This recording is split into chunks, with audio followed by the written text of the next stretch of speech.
नमस्कार दोस्तों, स्वागत है आपका अनलिमिटेड स्टोरी पर। दोस्तों, आज मैं आपको किसान और चिड़िया की कहानी सुनाने वाली हूँ। अगर ये कहानी आपको अच्छी लगे तो वीडियो को लाइक, शेयर और मेरे चैनल को सब्सक्राइब कीजिएगा। तो चलिए सुनते हैं कहानी। एक गांव में एक किसान रहता था।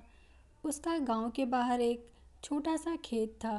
एक बार फसल बोने के कुछ दिनों बाद उसके खेत में चिड़िया ने घोंसला बना लिया। कुछ समय बीता तो चिड़िया ने वहाँ 2 अंडे भी दे दिए। उन अंडों में से 2 छोटे छोटे बच्चे निकल आए।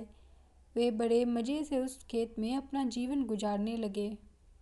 कुछ महीनों बाद फसल कटाई का समय आ गया। गांव के सभी किसान अपने खेतों की फसल की कटाई में लग गए। अब चिड़िया और उसके बच्चों का वह खेत छोड़कर नए स्थान पर जाने का समय आ गया था। एक दिन खेत में चिड़िया के बच्चों ने किसान को यह कहते सुना कि कल मैं फसल कटाई के लिए अपने पड़ोसी से पूछूंगा और उसे खेत में भेजूंगा। यह सुनकर चिड़िया के बच्चे परेशान हो गए। उस समय चिड़िया कहीं गई हुई थी। जब वह वापस लौटी तो बच्चों ने उसे किसान की बात बताते हुए कहा, माँ, आज हमारा यहाँ अंतिम दिन है। रात में हमें दूसरे स्थान के लिए यहाँ से निकलना होगा। चिड़िया ने उत्तर दिया, इतनी जल्दी नहीं बच्चों, मुझे नहीं लगता कल खेत में फसल की कटाई होगी। चिड़िया की कही बात सही साबित हुई। दूसरे दिन किसान का पड़ोसी खेत में नहीं आया और फसल की कटाई नहीं हो सकी। शाम को किसान खेत में आया और खेत को जैसा का तैसा देख बुदबुदाने लगा कि ये पड़ोसी तो नहीं आया। ऐसा करता हूँ, कल अपने किसी रिश्तेदार को भेज देता हूँ। चिड़िया के बच्चों ने फिर से किसान की बात सुन ली। वह परेशान हो गए। जब चिड़िया को उन्होंने यह बात बताई तो वह बोली, तुम लोग चिंता मत करो, आज रात हमें जाने की ज़रूरत नहीं है। मुझे नहीं लगता कि किसान का रिश्तेदार आएगा। और ठीक ऐसा ही हुआ और किसान का रिश्तेदार अगले दिन खेत नहीं पहुंचा। चिड़िया के बच्चे हैरान थे कि उनकी माँ की हर बात सही हो रही है।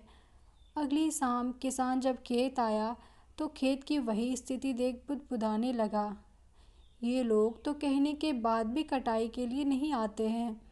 कल मैं खुद आकर फसल की कटाई करूँगा। चिड़िया के बच्चों ने किसान की यह बात भी सुन ली।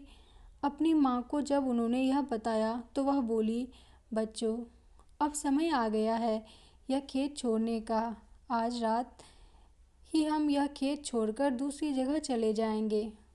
दोनों बच्चे हैरान थे कि इस बार ऐसा क्या है जो माँ खेत छोड़ने को तैयार है। उन्होंने पूछा तो चिड़िया बोली, बच्चों, पिछली 2 बार किसान कटाई के लिए दूसरों पर निर्भर था।